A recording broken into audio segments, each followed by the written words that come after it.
সঠিক বন্ধু নির্বাচন করতে গল্পটি শুনে যান। একটি জঙ্গলের ধারে নদীর পাশে একটি শিয়াল আর একটি কুমিরের দেখা হয়। কুমির ছিল গম্ভীর কিন্তু চতুর শিয়ালের সঙ্গে তার বন্ধুত্ব হয়ে যায়।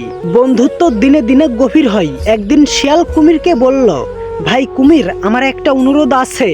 আমার ছেলেটা বোকাশোকা ধরনের, তুমি যদি তাকে একটু লেখাপড়া শিখাও, বড় হয়ে বুদ্ধিমান হবে। কুমির তো রাজি।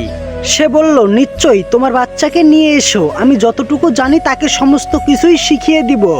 শিয়াল খুবই খুশি হয়ে তার ছেলেকে কুমিরের কাছে রেখে আসে।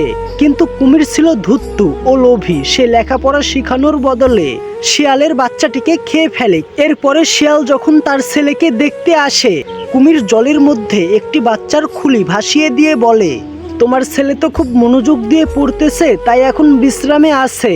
শিয়াল সন্দেহ করে কিন্তু নিশ্চিত না হয়ে কিছু বলতে পারে না।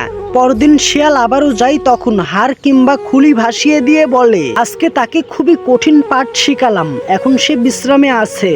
এভাবেই দিনের পরে দিন কেটে যায়। কুমির প্রতিবারই কোনো না কোনো অজুহাতে শিয়ালকে সন্তুষ্ট করে। একদিন শিয়াল নিজের চোখে দেখল কুমির একটি বাচ্চার হাড় নিয়ে খেলছে।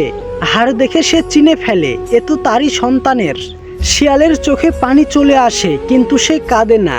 শান্তভাবে বলে, ভাই কুমির, তুমি তো শুধু শিক্ষক নও, তুমি এমন এক গরু যার পাঠ ছাত্রকে হজম করে খেয়েও থেমে থাকো না। তোমার জ্ঞান তো গলা দিয়ে নিচে নেমে গেছে। এরপরে শিয়াল ফিরে যায় মনের দুঃখে, কিন্তু মাথা উঁচু করে।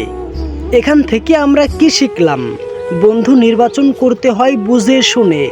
অন্ধভাবে বিশ্বাস করলে তার পরিণতি হয় ভয়ঙ্কর।